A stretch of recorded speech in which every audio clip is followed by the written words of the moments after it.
আমি আবার বলছি একজন কথা বলো ভাই, একজন কথা বলো, একজন কথা বলো ভাই। আপনারা জায়গাটা ইয়া করেন আমাদের কাছে আপনারা কেন স্যার প্রেসিডেন্ট লোকদের গায়ে হাত তুলছেন? বলার পরেও কেন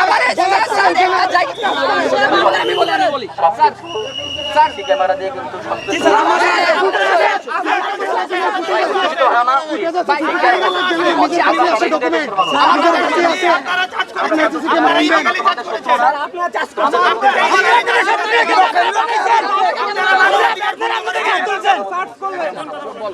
আপনি বলেন আপনি একটু শুনি, একটু শুনি স্যার, আপনি বলেন, স্যার আপনি আপনার জায়গাটা ক্লিয়ার করেন।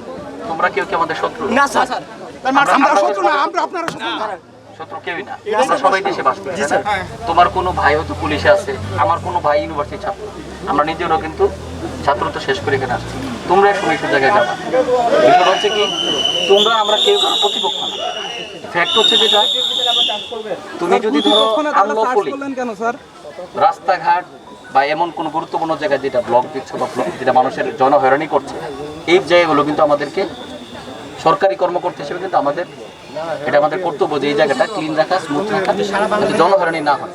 হ্যাঁ, তোমরা যদি কথা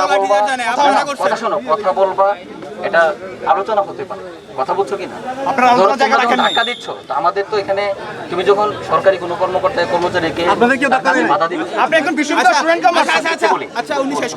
যদি তোমাদের কোনো ধরনের অভিযোগ থাকে, তুমি নিশ্চিত থাকো এই ডিপার্টমেন্ট এখানে জবাব দিতে অথবা কিছু জবাব দিতে করেন। এবার আমরা বলি আপনি শুনেন, আমরা বলি আপনি শুনেন। প্রথমত হচ্ছে আমার উপর লাঠিচার্জ করা হয়েছে, আপনাদেরকে হামলা করতে বলেছে কিনা, আপনারা কি ব্যবস্থা নেবেন তার বিরুদ্ধে? তুমি যদি বলো এই জায়গাটাতে বিনা উস্কানিতে কিংবা অপ্রয়োজনীয়ভাবে অযৌক্তিক, আমরা সাংবাদিক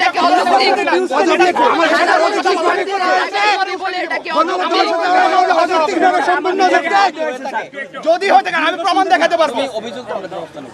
আর আমার যে ফ্রেন্ড, আমার যে সাংবাদিক, তার যে মাথা ফাটলো, সাংবাদিকরা স্যার একটা জায়গা থেকে কভারেজ করতেছে স্যার, আমরা আন্দোলনে যাই নাই, বিশ্ববিদ্যালয়ের স্টুডেন্টের বাইরে ওরা জায়গা থেকে কভারেজ করতেছে। ব্যবস্থা নেবেন আপনারা বলেন, ব্যবস্থা নিলে কি সে বেঁচে যাবে এরকম? আপনি দেখেন, আপনারা বলেন, সরাসরি বলেন কি ব্যবস্থা নেবেন। যদি সে আহত হয়ে থাকে তাকে আগে তোমরা এই অবস্থা কি আছে? এটা কি অ্যাম্বুলেন্স দেখতেছেন? এটা প্রমাণ না, এটা কি বলছেন?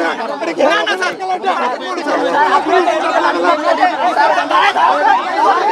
বিষয়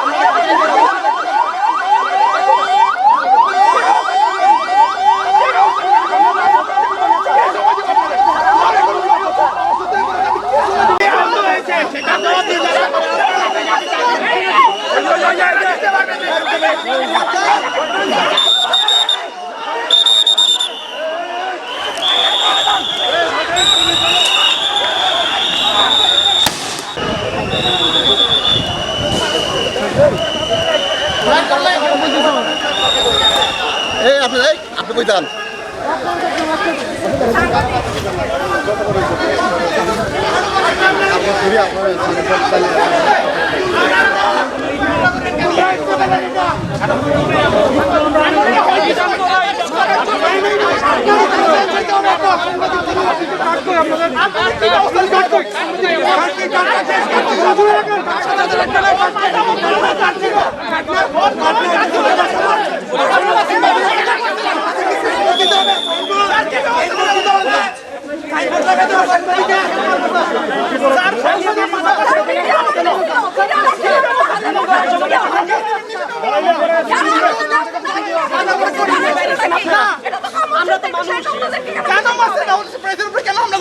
ওর গলায় কাট ছিল, তোমরা পিছনে যাও, কোনো ঝামেলা না। আমার ফ্রেন্ডের মাথা ফাইটে গেছে, ওর গলায় কাট ছিল, বলার পরেও